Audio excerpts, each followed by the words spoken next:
Welcome to Fat Over 40. My name's Miles and this is Tom. Hi.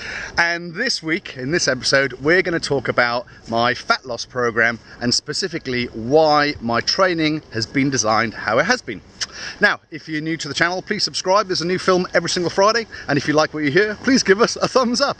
But more importantly, comment down below. Let us know what you think about this video.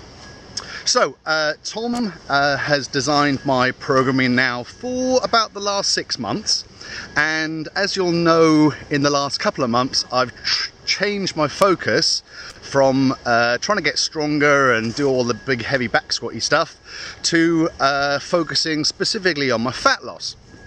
And along with my diet, Tom has programmed for me a set of exercises that are broken down into daily sort of slots and spread across 5 days.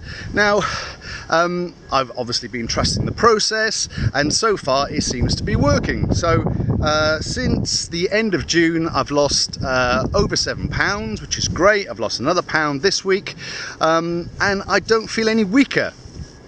But I think one of the main things that I've been struggling to get my head around is why I'm not feeling like extremely fatigued after my workouts. Yeah, I've sort of associated working out with being completely knackered at the end of it and sort of, breathing heavily and all that sort of jazz and thinking that I've made those gains.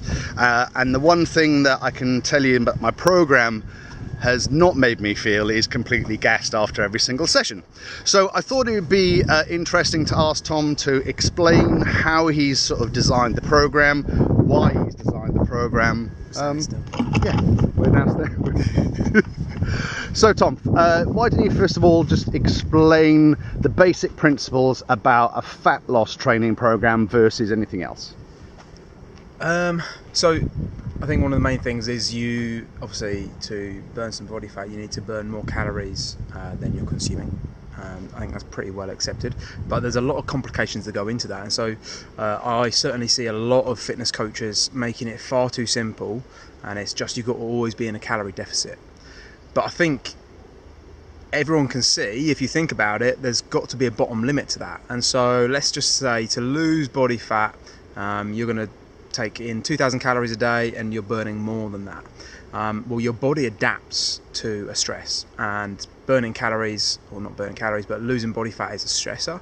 It's an adaptation process, and your body, for anyone who's run a mile every week and slowly got better but then stopped seeing results, your body will adapt to that and get used to it, and it starts to second guess the process. And so eventually, eating 2,000 calories a day and burning just slightly more than that, your body will stop losing fat. And people obviously go back to what they know, and so they'll go down to 1,800 calories a day or 1,900 or whatever it is. Well, we can't go to 0 calories a day, because eventually you'll just get to where you're eating nothing and you're fucked, to pardon the French.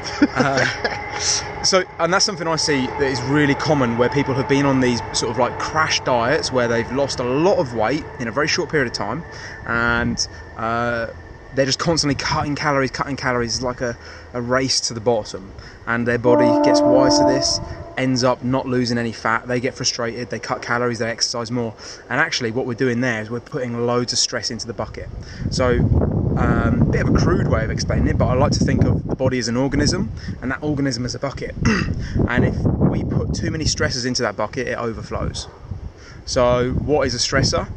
Well, almost anything that we do in our daily lives nowadays. So training is a stressor. It's a good stressor, but it's a stressor. Going to work is a stressor. Getting stuck in traffic is a stressor. Having an argument with your spouse is a stressor. Getting married is a stressor. Getting divorced is a stressor. All of these things that we do day to day. Getting a bill, all of that stuff. And so we have too many stressors as a generality. As humans, we're designed to maybe have one major stressor every couple of days. Maybe that's fighting the tribe that lived on the other side of the hill, or hunting our dinner, or maybe a flood comes every once in a while. But actually we spend a lot of time eating, foraging and chilling out as foragers, and so we're designed to deal with that. because we are wild animals at heart, so to speak. And so we need to be aware of that when we're training, and just constantly hammering our bodies with stress, i.e. training really hard and having extreme calorie deficits, actually is a quick way to mess up your body's metabolism and ability to burn fat.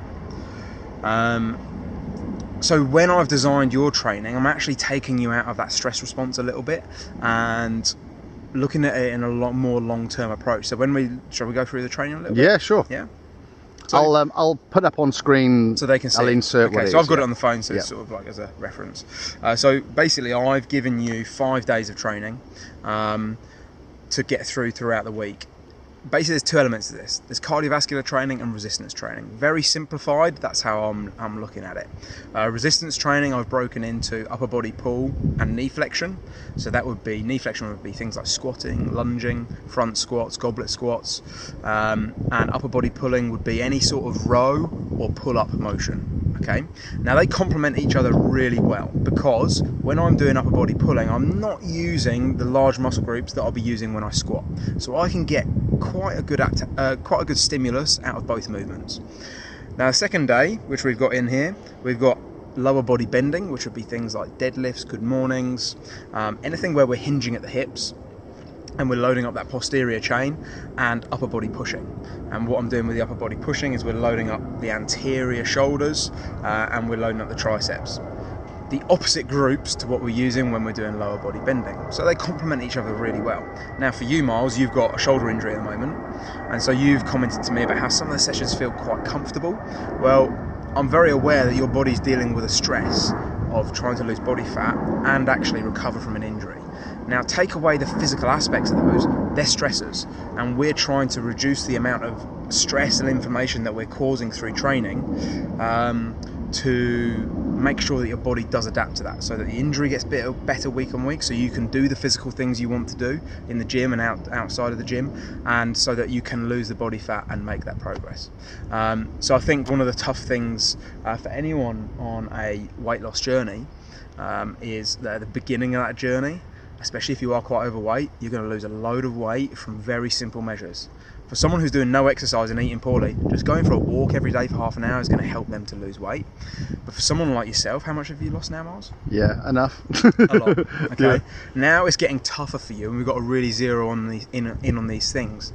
And one of my big talking points in the fitness industry is about, there's a quick fix for everything. Okay, we're bombarded on Instagram and social media by pictures of abs in 6 weeks. Okay, someone's gone from quite overweight and out of shape to having a really shredded, great looking body, and it's like, get this in 8 weeks. And whether they did or not is kind of beside the point. It's often not sustainable, and the high intensity method of training and the intensity of dieting that is promoted by a lot of professionals in the industry is actually incredibly unhealthy, because it's not sustainable. So I would much rather, I had a client who's losing a pound of body fat or a pound of weight a week and keeping that sustainable by living a realistic life, because you could for 6 months go without alcohol, without eating any junk food, training really hard every day, but you're gonna fall off the bandwagon at some point, and so it becomes unsustainable. And we need something where it can fit in with your daily lifestyle. And so I don't want you walking away from the gym feeling broken, because that's how we end up with loads of injuries in the first place, and that's how we end up actually stopping making those gains. So like a lot of your conditioning pieces, I've given you very easy, longer pieces where we're aerobic and sustainable by nature. And there's 2 elements to this. There's the body fat loss, and then there's actual fitness. And to build both up, we need to be sustainable, and we need to do work that we can repeat day upon day upon day. If I'm just putting myself into the hole every single day, I'm actually going to be burning myself out, and it becomes a vicious circle, because people chase that feeling of euphoria that you get after a mega intense workout, and every time you go into the gym, it almost gets harder and harder to get into that place. It gets more and more painful, and you notice that you're getting niggles, and you get frustrated, and then you can't train as much, and so you're on the sofa back to your old ways potentially. So that's some of the main reasons behind my thinking with the programming. In terms of the conditioning work we've got, I'll give you some examples. On Friday you have some lower body bending and some other resistance training pieces, and then we have 4 to 5 rounds of a 30-meter reverse sled drag at a moderate weight that is challenging to drag. We do a 30-second wall sit, 20 alternate reverse lunges, and 10 ring rows. You rest 90 seconds to 2 minutes, and then you go again. That's kind of like a muscular endurance building piece in terms of building muscle, which is what we want to do when we're losing body fat. You know, you want to look jacked, so we need to have some muscle there. And one of the big things I see as a side note is people going out and pounding the pavements, doing loads of running to lose body fat, and actually they don't put on much muscle. They probably become quite weak over time, so we do need to have some resistance training in there. That's going to get you moderately out of breath. It's probably going to burn a bit in the muscles, but in terms of the actual intensity for your body as an organism, there's not a huge amount of intensity there. You'll get a pump, you're like, "Whoa, that was hard." Yeah. You'll be out of breath, but you could do another hour's work at the end of it, and the next day you're not broken. I've actually picked movements which are low in eccentric loading. So eccentric is like the lengthening of a muscle, and that's where a lot of damage occurs in the fibers. If we look at that, you're doing reverse sled drags, which is all concentric. We're doing wall sits, which is completely isometric. And then we do lunges, which is some eccentric loading.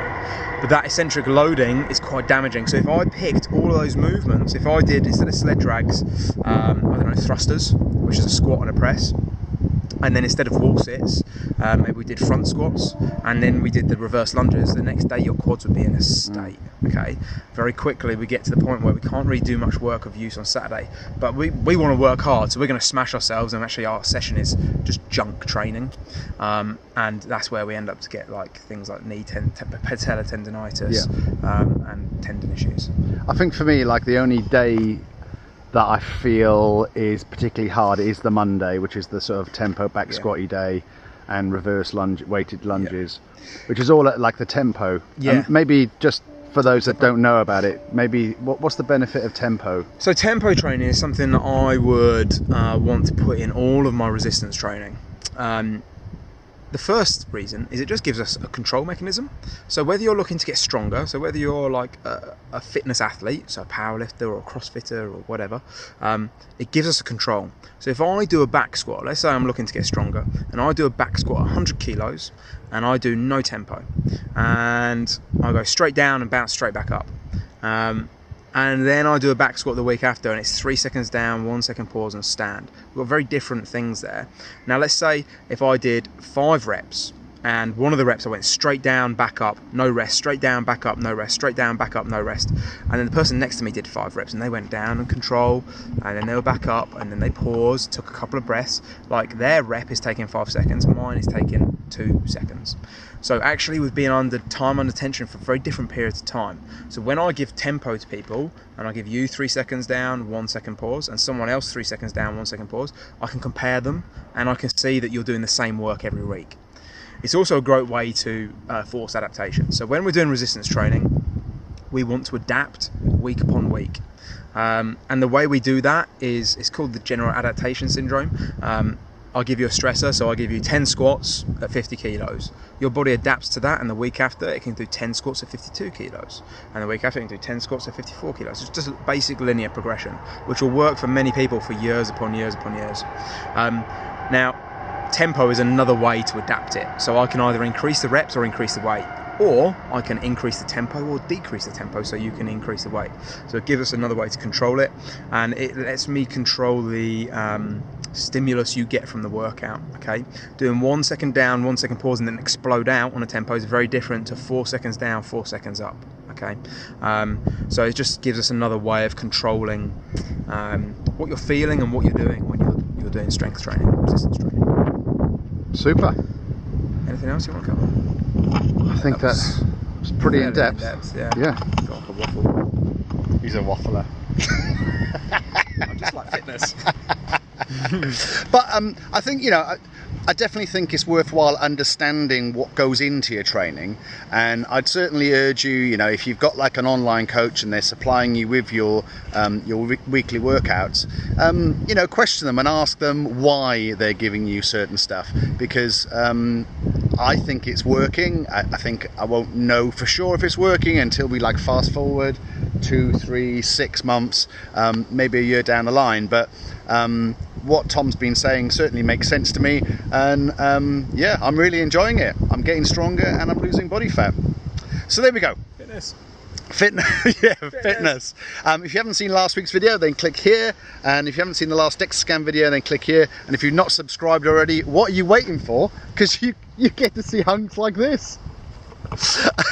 And if you make one change this week, get out in the fresh air and enjoy it so you don't die fat.